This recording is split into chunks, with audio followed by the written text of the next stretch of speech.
नमस्कार मित्रों, मैं अनिल श्रीवास्तव रायपुर से आप सबका अपने YouTube चैनल हिंदू धर्म सप्रमाण पे स्वागत करता हूँ।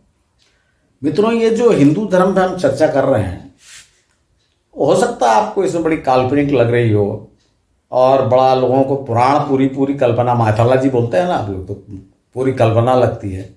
उसका कारण क्या है कि भाई ये तो हम लोगों को आदत हो गई है ना कि जो विदेशियों के द्वारा जो लिखा गया इतिहास है उसको हम सत्य मानते हैं। जैसे ग्रीक इतिहासकारों ने लिखा कि भाई ये सिकंदर यहां से जीत के गया और ऐसा, तो अपन ने मान लिया। उसके बाद क्या हुआ, वो मेगास्थनीज आया। मेगास्थनीज जो विदेशी यात्री आया वो कब आया? सिकंदर के बाद सेल्यूकस निकेटर के साथ। सेल्यूकस निकेटर का राजदूत था वो। फिर वेनसांग तो 7वीं 8वीं शताब्दी में आया। तो इन लोगों ने जो लिखा उसको हमने मान लिया, और हमारे जो पहले से मौजूद है वेद और पुराण, तो इसको हम माइथोलॉजी कह दिया, कल्पना। तो ऐसे तो फिर इतिहास पता नहीं लग पाएगा ना। क्यों? इसका कारण यह है कि भाई जो आज जो परंपराएं चल रही, जैसे मैंने आपको हिरण्यकशिपु के मामले में बताया कि भाई आप रक्षाबंधन क्यों करते हैं, ओणम क्यों मनाया जाता है, फिर ये इसका मेगास्थनीज से और सिकंदर से कैसे संबंध निकालेंगे आप? तो हमारा जो इतिहास है वो ज़्यादा पुराना है, और हम इस चक्कर में आ गए हैं कि उसको अंग्रेजों ने कह दिया कि प्राग इतिहास, प्री हिस्टोरिक। तो हमने भी वही बोलना चालू कर दिया, उसका हिंदी ट्रांसलेशन कर लिया, प्राग इतिहास। तो आइए मित्रों, इस चैनल पे हम जो कर रहे हैं वही करते रहे, अपना फोकस उसी पे रखें, और हम हिंदू धर्म का और भारत का वास्तविक पुरातन प्राचीन इतिहास खोजने का प्रयास करें।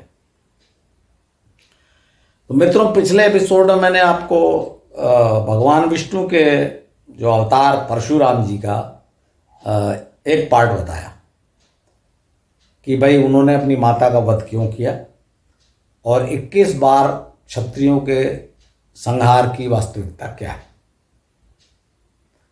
लेकिन परशुराम जी का यहीं समाप्त नहीं होता, उनका बहुत बड़ा वर्णन आगे चलकर भी है, लंबा। आज मैं उसकी चर्चा आपसे करूंगा। देखिए, परशुराम जी का अगला वर्णन जो आता है वो भगवान राम के सामने आता है। जब भगवान राम अर्थात श्री राम, दशरथ पुत्र श्री राम और जमदग्नि पुत्र राम का आमना सामना हुआ, ये बड़ा प्रसिद्ध प्रसंग है। और इसमें फिर कंफ्यूजन है अगेन, क्योंकि रामचरितमानस में, और देखिए मैं किसी को झूठा या कम आंकता नहीं, क्योंकि हर एक का जो लेखक या कवि होता है उसका अपना उद्देश्य होता है बताना। रामचरितमानस एक महाकाव्य है, भक्ति काव्य है, उसके नायक राम हैं। उसमें उन्होंने सीधे सीधे उनको भगवान बताया, विष्णु का अवतार बताया, तो उसी हिसाब से लिखा गया है। तो वाल्मीकि रामायण में, हालांकि इसमें भी वैसे ही है, लेकिन फिर भी इसमें थोड़ा इतिहास का अंश ज़्यादा है वाल्मीकि रामायण। तो रामचरितमानस में जो रोचक प्रसंग है कि मैं उसकी चर्चा, क्योंकि ज़्यादा पॉपुलर हो गई है तो उसकी चर्चा करना जरूरी है कि भाई क्यों प्रसंग है पॉपुलर, इतना लोकप्रिय। तो देखिए, पहला कारण तो ये है कि जो रामचरितमानस वाल्मीकि रामायण से ज़्यादा लोकप्रिय हुई, उसका कारण यह है कि वो अवधी भाषा में, यानी आम जन उसको समझ सके, अवधी भाषा में लिखी गई थी। दूसरी बात, वो बड़े रोचक तरीके से, बड़े जो कवियों की दृष्टि से लिखी गई थी, और उसमें चाहे अहिल्या उद्धार का मामला हो, चाहे ये धनुष तोड़ने का प्रसंग हो, इन सब को बड़े रोचक तरीके से बताया गया था। तो श्री राम का जब मैं वर्णन करूंगा तब इसको डिटेल करूंगा। अभी भी जब परशुराम वाली बात पर मैं आपको बताता हूं कि रामचरितमानस में क्या लिखा गया है। मित्रों, श्री रामचरितमानस के अनुसार जो सीता जी का स्वयंवर था वहां राम पहुंचे थे, और उन्होंने वहां पर धनुष भंग किया। स्वयंवर में जहां बहुत से राजा बैठे थे जो धनुष को नहीं उठा सके, ऐसा रामचरितमानस में।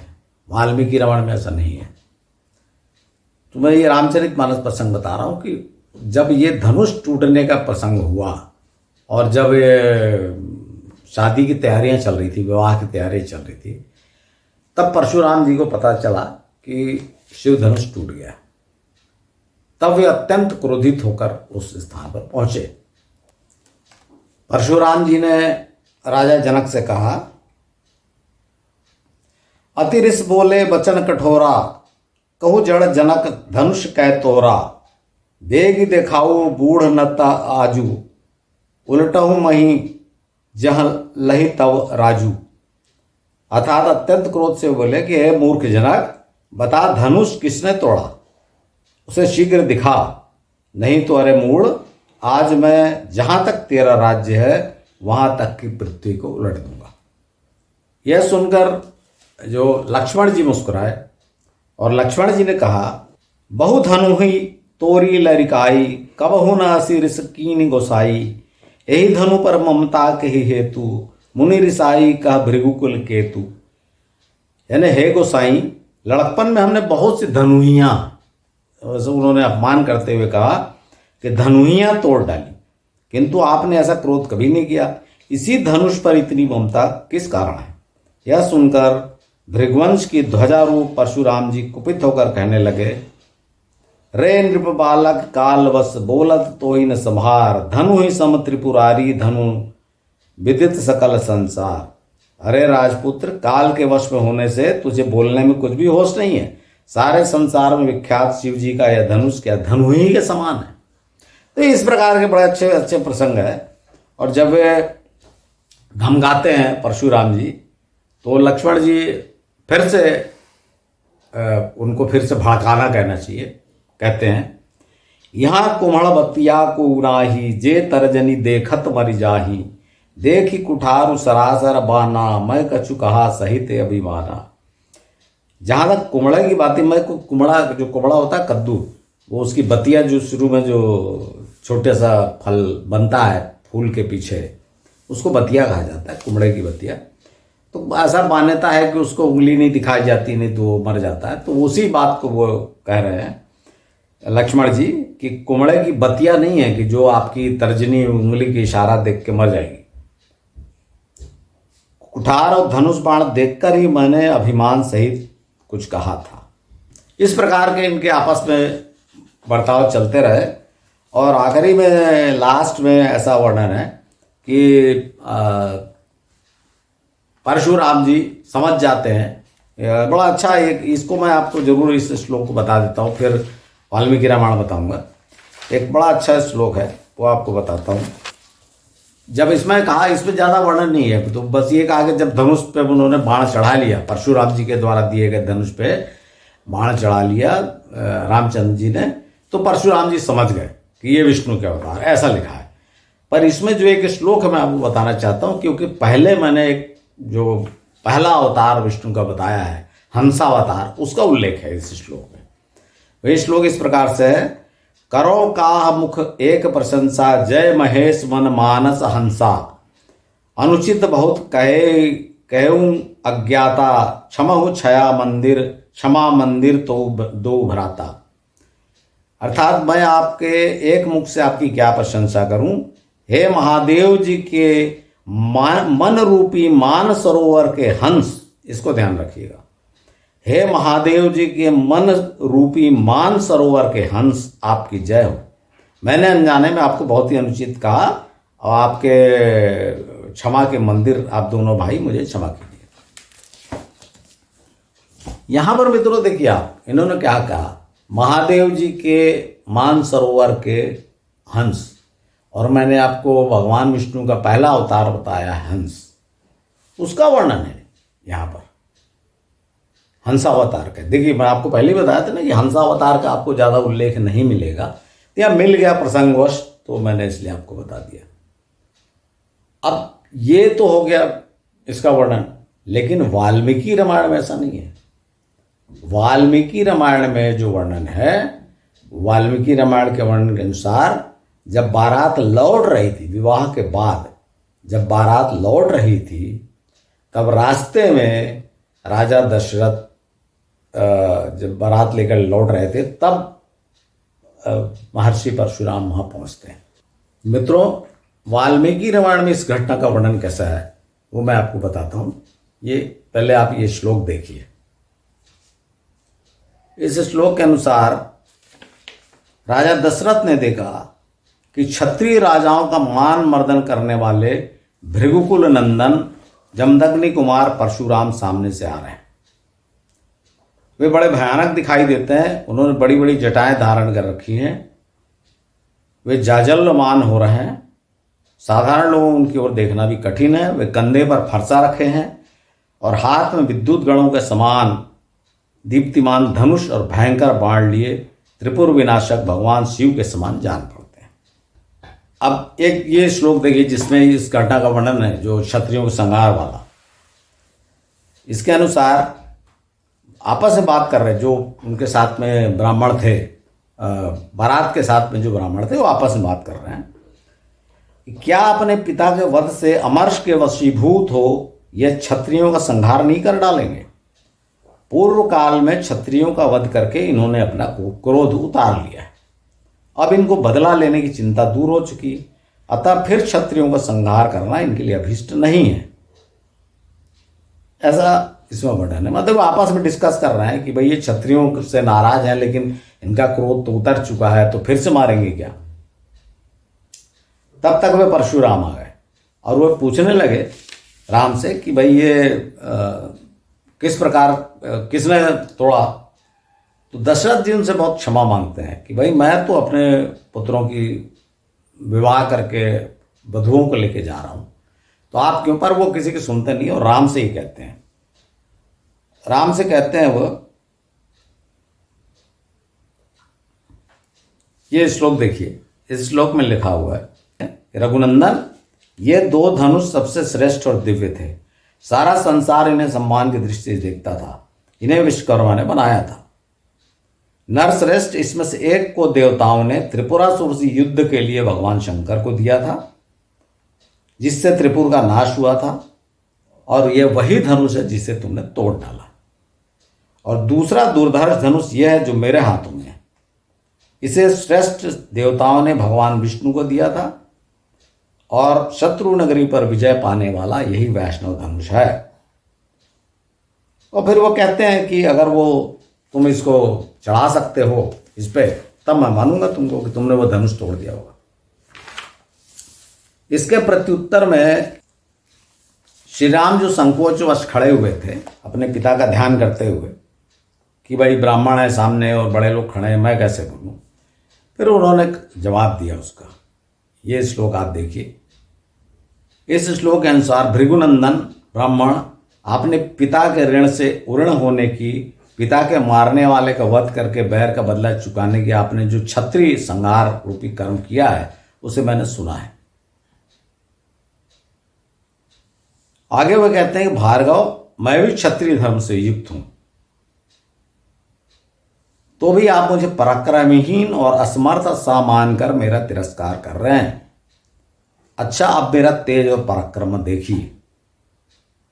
ऐसा कहकर श्री रामचंद्र जी ने कुपित होकर परशुराम जी के हाथ से उत्तम धनुष बाण ले लिया और फिर प्रत्यंचा चढ़ाकर उन्होंने कुपित होकर परशुराम जी से कहा कि राम, आप ब्राह्मण होने के नाते मेरे पूज्य। देखिए, उन्होंने यहां राम कहा है, परशुराम नहीं कहा।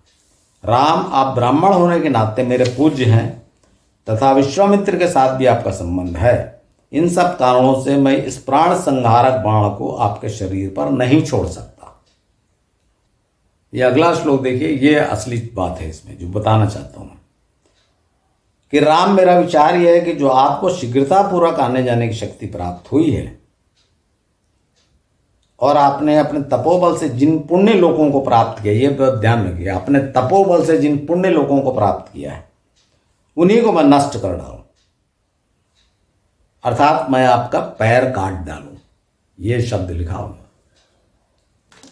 जो आपको मैं मुख्य रूप से बताना चाहता हूं कि श्री राम ने कहा कि आप ब्राह्मण हैं इसलिए मैं आपको ये मारूंगा नहीं, लेकिन आपके मैं ये पैर काट डालता हूं क्योंकि आप इधर उधर जाकर, सब जगह जाकर और सबके कामों में विघ्न डालते हैं।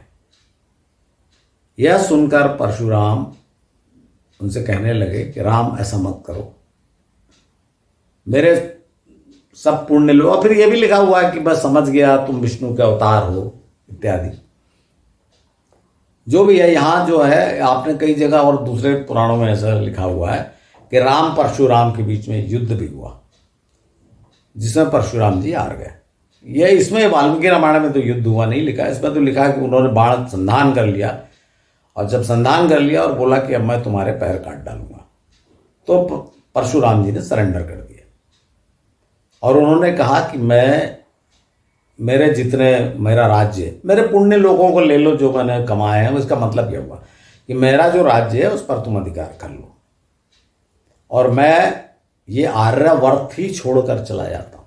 देखिए मित्रों, मैं ये बात के ये लिखा नहीं है आर्यावर्त छोड़ दिया, उसमें यह कहा गया है कि मैं पूर्वी समुद्र के पास महेंद्र पर्वत पर वास करूंगा। कहा इस तरह से जो पुराणों में वर्णन है कि मैं वहीं वास करता हूँ, वहीं वास करता हूँ नहीं, वो तो वास तो अपने राज्य में करते थे, तो महेंद्र पर्वत पर वास करूंगा। और ऐसा ही वर्णन है कि महेंद्र गिरी जो है, ये कई जगह महेंद्र गिरी कहा जाता है, इंदौर के जाना पाव पहाड़ी को भी कई लोग महेंद्र गिरी कहते हैं, पर वस्तुतः महेंद्र गिरी उड़ीसा पे समुद्र तट पे है। तो वो वहां वास करने लगे और कुछ काल पश्चात वे पश्चिमी समुद्र तट पे अर्थात कोंकण प्रदेश पे चले गए। ये बात आप कोंकण में आपको मैं कैसे बताऊं, ये जब इस केरल में आप जाएंगे ना तो वहां पर इस बात की बड़ी चर्चा है कि परशुराम जी ने अपना जो फरसा फेंका, परशु फेंका, और जहां तक उनका परशु गिरा वो स्थान समुद्र पीछे हट गया और वो धरती दे दिया उसने, जमीन परशुराम जी को।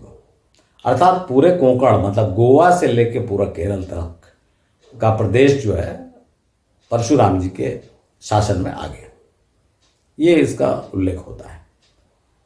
अब मित्रों, इस बात को हम देखेंगे कि ये इसको कैसे और सिद्ध किया जा सकता है। ये तो लिखा हुआ है कि जो फरसा फेंका और ये सब किंवदंतियां आप केरल में जाएंगे तो सुन लेंगे, लेकिन इस बात को आप कैसे मान सकते हैं, तो ये आप देखिए, मैं आपको जो उनके वंशजों में जो परशुराम जी के कौन, देखिए श्री कृष्ण के वंशज तो सभी यदुवंशी अपने आप को श्री कृष्ण का वंशज कहते हैं। श्री राम का वंशज बहुत ढूंढने से कुछ राजघराने कहते हैं, लेकिन परशुराम के वंशज में कई पूरी की पूरी जातियां अपने आप को परशुराम का वंशज कहती हैं।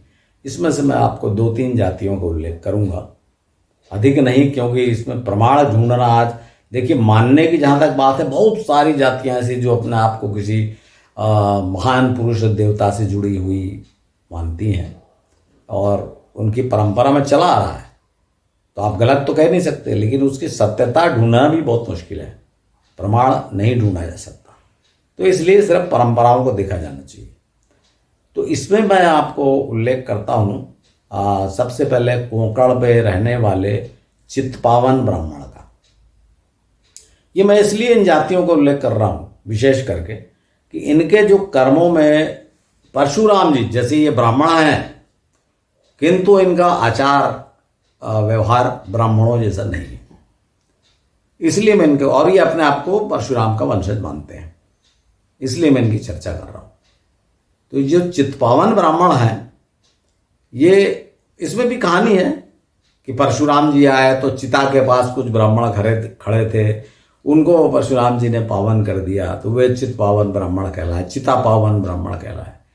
और कहानी दूसरी है कि जब परशुराम जी इस क्षेत्र में आए तो उनका इस क्षेत्र के कारण उनका चित्त जो है पावन हो गया और उन्होंने अपना फरसा फेंक दिया, तो उनके वंशज चित्पावन ब्राह्मण कहलाए।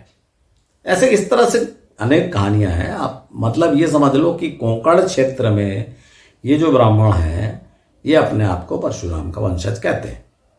और इनका आचार आपको मैं स्मरण दिला दूं कि जो पेशवा थे वे चित्पावन ब्राह्मण थे, और कितने वीर थे, पेशवा बाजीराव, ये सब कहानियां तो आपको पता ही है।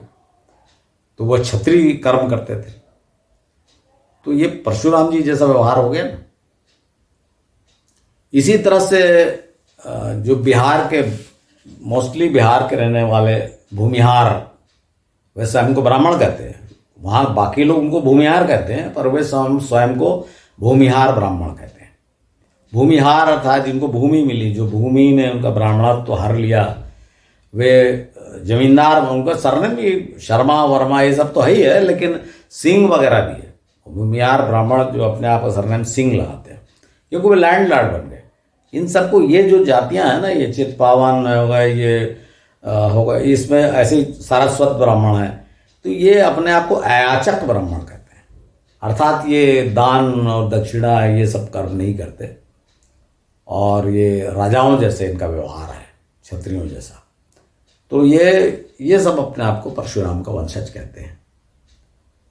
तो मित्रों, ये जैसे उत्तर प्रदेश के ये तो जो त्यागी समाज है, तो ऐसे अनेक हैं। मैं तो आपको ये 2-4 जो प्रसिद्ध हैं आप जानते हैं, और जिनका व्यवहार, जिनका बड़ा विरोचित व्यवहार है, तो उनके बारे में मैंने आपको चर्चा किया। हालांकि ब्राह्मण लोग इनको ब्राह्मण नहीं मानते। समस्या तो ये है ना, जो भूमिहार हैं बिहार के, जो उनके जो ब्राह्मण हैं, वो लोग भूमिहारों को ब्राह्मण नहीं मानते, वो तो भूमिहार बोलते हैं। बोले वो तो वेद पाठी ब्राह्मण नहीं है, तो हम उनको ब्राह्मण क्यों मानेंगे। इस तरह का बड़े डिस्प्यूट हैं। मैं जाति वाली डिस्प्यूट नहीं करना चाहता।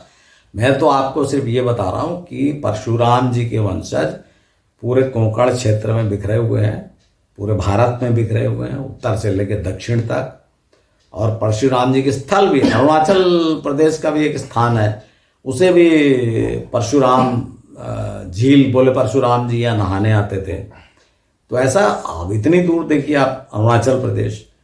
तो इस प्रकार से परशुराम जी का उत्तर से दक्षिण तक अनेक स्थान पे, आंध्र प्रदेश अनेक स्थान पे परशुराम जी का है। और इसके अलावा आप देखेंगे तो परशुराम जी का उल्लेख, ये तो जो परशुराम जो श्री राम के काल का, जिसको अपन त्रेता युग कहते हैं, ये तो उसका वर्णन हो गया। लेकिन परशुराम जी का उल्लेख द्वापर युग में भी है, श्रीमद् भागवत में है, महाभारत में है। वो भी मैं आपको बता देता हूँ कि हुआ क्या। देखिए आप, श्रीमद् भागवत में जब भगवान कृष्ण और बलराम जरासंध के कारण युद्ध छोड़ गए, मथुरा छोड़ गए, जिनके कारण उनको रणछोड़ जी कहा जाता है। तो मथुरा छोड़ के जब वे दक्षिण दिशा में गए, तो वो प्रवर्षण गिरी, जो वर्तमान में जो जहाँ पर ये है ना, कर्नाटक में पड़ता है, जहाँ श्री राम ने वर्षा के 2-3 माह बिताए थे जब सीता को ढूंढने निकले थे, उस प्रवर्षण गिरी तक गए थे श्री कृष्ण। और ये जरासंध वगैरह पीछा करते हुए गया था, छोड़ा नहीं जरासंध ने। तो ये भी मैं आपको बताऊंगा श्री कृष्ण के वर्णन में कि भाई ये दक्षिण में क्यों गए। वो इसलिए दक्षिण में गए कि अगर द्वारका चले जाते तो जरासंध को द्वारका का पता मिल जाता, तो वहां पर फिर आक्रमण करता। तो उसको धोखा देने के लिए वे दक्षिण गए। और जब वे वहां पहुंच गए कर्नाटक में, तो जहाँ किष्किंधा वगैरह है, वहाँ हम्पी के पास जो वर्तमान हॉस्पेट स्टेशन है उसके पास हम्पी है, उसके तुंगभद्रा नदी के दूसरे तट पे ये सब है, प्रवर्षण गिरी और ये सब। तो वहां से जब लौटे हुए तो वे समुद्र तट पे किनारे किनारे चले। और जब वे गोमंतक पर्वत के पहले पहुंचे, तो वहां पर वो वर्णन है कि वो घेर लिया जरासंध ने और आग लगा दी। श्रीमद् भागवत में वर्णन है, आग लगा दी। और धुएं के से फायदा उठाते हुए कृष्ण बलराम उतर के भाग गए, और जरासंध ने सोचा कि ये तो जल के मर गए, ऐसी कहानी है। तो वे जब निकल गए, आगे जाने लगे, तो उनको दिशा भ्रम हो गई कि अब आगे कैसे जाएं। तो वहां वर्णन है कि एक वृक्ष के नीचे परशुराम जी लेटे हुए थे, कंधे पर उनके फरसा सजा था, और श्री कृष्ण ने उनसे पूछा रास्ता। तो वे स्वयं लेकर, कृष्ण बलराम को साथ लेकर, वो जो गोमंतक पर्वत था उससे आगे चल के, मतलब गोवा के पास की घटना है ये, तो गोमंतक पर्वत से आगे चलकर वे रैवतक पर्वत तक आए, मतलब जो वर्तमान गिरनार पर्वत है गुजरात का, वहां तक परशुराम जी इनको ले गया है।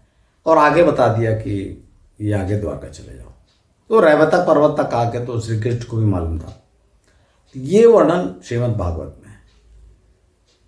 और इसके बाद एक और वर्णन है कि एक तो गणेश जी वाला वर्णन है कि जब वो परशुराम जी ने उनके दांत पर प्रहार किया तो दांत टूट गए, जिसके कारण उनको एक दंत कहा जाता है। फिर एक है कि परशुराम जी से युद्ध कला सीखने के लिए, ज्ञान प्राप्त करने के लिए कर्ण ने धोखा देकर, मतलब क्योंकि वह सिर्फ ब्राह्मणों को ज्ञान देते थे परशुराम जी, क्षत्रियों को नहीं देते थे, तो कर्ण ने धोखा देकर स्वयं को ब्राह्मण बताकर उनसे शिक्षा प्राप्त की। और वो भी वर्णन है ना कि एक दिन जब वो परशुराम जी कर्ण की जांग पर सिर रखकर सो रहे थे तो एक कीड़े ने काटा कर्ण को जांग में, किंतु कर्ण हिला नहीं कि गुरु की नींद खराब ना हो जाए। तो परशुराम जी जब नींद खुली तो उन्होंने देखा खून बह रहा है, तो उन्होंने पूछा, तो कर्ण ने बताया कि भाई कीड़े ने काटा लेकिन मैं हिला नहीं क्योंकि आपकी नींद खराब ना हो। तो परशुराम जी समझ गए कि नहीं, तुम ब्राह्मण नहीं हो, ब्राह्मण इतने शांत स्वभाव का नहीं हो सकता। और परशुराम जी ने उनको श्राप दिया कि ये जो तुमने ज्ञान मुझसे प्राप्त किया और ये धनुष प्राप्त किया, ये तुम्हारा धनुष चलेगा नहीं। सॉरी, मेरे ख्याल से ये अर्जुन की बात है, अर्जुन की बात, कर्ण नहीं, अर्जुन से, अर्जुन को श्राप दिया। तो ये जो बाद में कहानी है ना, जब वो श्री कृष्ण के देहावसान के बाद वो जब उनके सब परिवार और लेके आ रहे थे तो हमला किया भीलों ने, उनका गांडी उठा नहीं, वो उससे जोड़ा गया है ये। तो मैं कहने का मतलब ये मित्रों कि परशुराम जी का वर्णन द्वापर युग में भी है।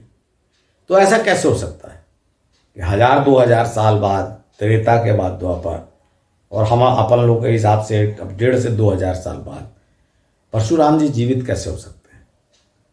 तो ये जब ये रिसर्च की गई है उसमें बताएगा, और आप भी देखेंगे, आप जब वेद पढ़ेंगे ऋग्वेद वगैरह तो समझ में आ जाएगा कि जैसे आज हम लोग सरनेम रखते हैं, शर्मा वर्मा श्रीवास्तव जो भी, तो सरनेम चलता है, तो उस समय सरनेम वाली बात नहीं थी, तो पिता के वंश के नाम से या कुल नाम से चलता था। तो जो प्रसिद्ध हो जाता था उसका कुल चलता था।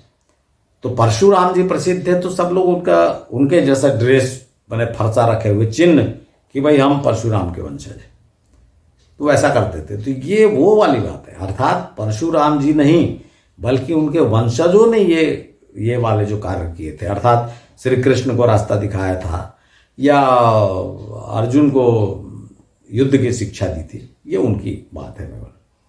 अब मित्रों चलते चलते मैं आखिरी में आपको एक बात और परशुराम जी के संबंध में कह दूं कि उन्हें अमर कहा जाता है। हिंदू पुराणों में 8 लोगों का वर्णन है जो अमर है कहा जाता है, जिनकी मृत्यु नहीं हुई। और उसमें ये आपने पता ही होगा, परशुराम जी तो आई हैं, अश्वत्थामा, विभीषण, हनुमान जी, कृपाचार्य, मार्कंडे, ये लोग हैं, तो व्यास जी हैं। तो ये इसमें जो अमर कहा जाता है, देखिए अमर वाले बात में इसमें मैं क्या डिस्कस करूं आपसे, मैं आपको इतना ही बताऊंगा धर्म के अनुसार ही, कि धर्म के बाहर जाऊंगा तो फिर माताला जी है नहीं मानते वाली, तो नहीं मानते वाली बात नहीं, मैं जो बोलूंगा उसका तर्क या प्रमाण दूंगा। तो हिंदू धर्म में ये कहा गया है कि केवल और केवल ब्रह्म नित्य है, बाकी पूरी की पूरी ब्रह्म की सृष्टि जो है वो अनित्य है, अर्थात क्षणभंगुर नष्ट हो जाएगी। और ये पार्थिव शरीर तो है ही है, ये तो नाशवान है ही है, नष्ट होगा ही, क्योंकि ये पृथ्वी के जो तत्वों से मिलकर बना है, इस सृष्टि के तत्वों से मिलकर बना है। क्षिति जल पावक गगन समीरा, वो बताया था ना कि 5 तत्वों से मिलकर, तो ये तो नाशवान है ही। तो जब एक तरफ आप धर्म में ये बोलोगे कि इन 5 तत्वों से बना ये शरीर नाशवान है, तो फिर 8 लोगों का शरीर कैसे अमर हो सकता है? अर्थात इसका मतलब है कि शरीर तो नाशवान है ही है, नष्ट हो गया। अब बचा सवाल आत्मा का, तो आत्मा तो सबकी अमर है, इन्हीं 8 की तो नहीं है, सभी की है। हाँ, इस पर मैं डिस्कस नहीं करूंगा, जैसे बहुत से लोग कहते हैं ना कि वो आत्मा धरती पे है, मदद करती है, उपस्थित हो जाती है, ये मेरा क्षेत्र नहीं है, इस पर मैं डिस्कस नहीं करूंगा। मैं तो सिर्फ ये बता रहा हूं कि अमर का अर्थ क्या हुआ। भाई शरीर तो नष्ट होगा, शरीर तो नष्ट नहीं होगा, ऐसा हो ही नहीं सकता, आप धर्म ही कहा गया है। और आत्मा अमर है। ये श्री कृष्ण ने भी गीता में कहा था, नैनम छिंदती, वो आपको श्लोक बताया ये वाला। ये आत्मा को कोई मार नहीं सकता, कोई छेद नहीं सकता, अग्नि उसको जला नहीं सकती। तो आत्मा अमर है, शरीर नाशवान है। तो इसलिए ये बात सिर्फ कहानियां हैं, और ये इसलिए ऐसी कहानियां हैं कि 8 लोगों की मृत्यु का कोई उल्लेख नहीं कहीं। जैसे विभीषण भी है, हनुमान जी हैं, श्री राम ने उनको कहा कि नहीं नहीं तुम, जब उनको जल समाधि लेना था तो उनको भेज दिया किष्किंधा कि जाओ तुम, अब अंगद राज संभालेगा, उसकी मदद करो। और विभीषण की भी वहां पर श्रीलंका में अपना राज करता रहा। तो उनका क्या हुआ इसके बाद? अश्वत्थामा को द्रौपदी ने जब भीम मारने दौड़ा तो छोड़ दिया था कि नहीं ये गुरुपुत्र है, ब्राह्मण है, मत मारो। तो जिनको मारने से मना किया गया, जिनकी मृत्यु का कहीं प्रमाण नहीं है, वो महान लोगों को कह दिया गया कि अमर है। इतनी सी बात है। तो आशा है मित्रों मेरा ये एपिसोड आपको पसंद आया होगा। यदि पसंद आया तो इसे आप सब्सक्राइब करें, और मित्रों लाइक और ये सब अवश्य करें, क्योंकि बहुत से ऐसे चैनल चलते हैं जिनमें कोई गंभीरता नहीं रहती। मैं तो गंभीरता से आपके सामने हिंदुओं का, भारत का इतिहास प्रस्तुत करता हूँ, तर्क और प्रमाण सहित। तो आशा है आपको ये पसंद आया होगा। कोई बात नहीं, सत्य को जानने का जो जिज्ञासा है कम लोगों में ही रहती है, इसलिए आप देखते रहिए। मैं इतना से ही संतुष्ट हूँ। धन्यवाद।